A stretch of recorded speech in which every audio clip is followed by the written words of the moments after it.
Kabi-kabila rin ang mga grupong nagsasagawa ng mga fundraising para sa mga survivors ng Bagyong Yolanda.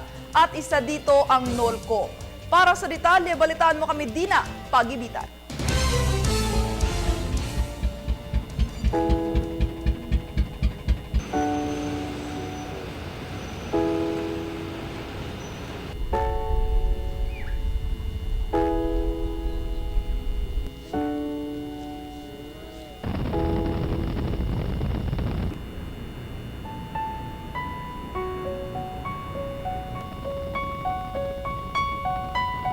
Sa kabila ng napakaraming kalamidad na dumaan sa Pilipinas ngayong taon, hindi naman nagbaba na nais ng ating hukbong sandatahang lakas na makapag-abot ng tulong at magbayanihan sa anumang paraan para sa kapakanan ng mga sibilyan. Kailan lamang ay hinagupit ng Bagyong Santi ang Kalakhang Luzon, kabilang na ang Tarlac at Nueva Ecija, kung saan nag-iwan ito ng labis na pinsala sa napakaraming residente roon.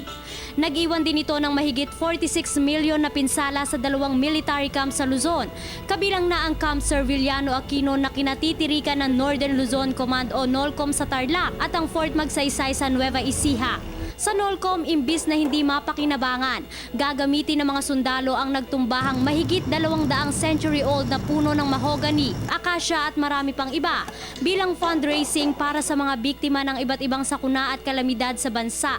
Kabilang na ang mga biktima ng Super Typhoon Yolanda sa Leyte at mga karatig lugar nito. Ilan lamang ito sa mga punong pinatumba ng hagupit ng Bagyong Santi nito lamang Oktubre.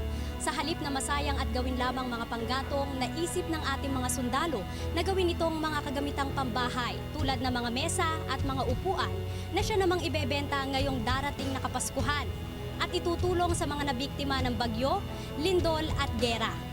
Tinawag itong bagsak presyo sale. Layo nitong magbigay ng bagong pag-asa biktima ng mga kalamidad, lalo't higit ngayong darating na Kapaskuhan.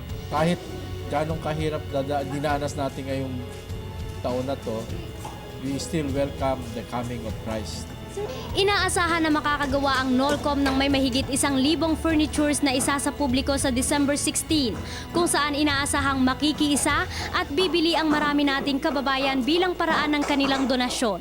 Magpapakalat din ang NOLCOM ng mga donation box sa mga simbahan para makalikom ng halaga para sa ating mga kababayang biktima ng hagupit ng kalikasan. We want that to be a memory na now is ito yung bagong gera ang ginaharap natin, climate change, global warming, na yung mga sundalo will have to also prepare for this war.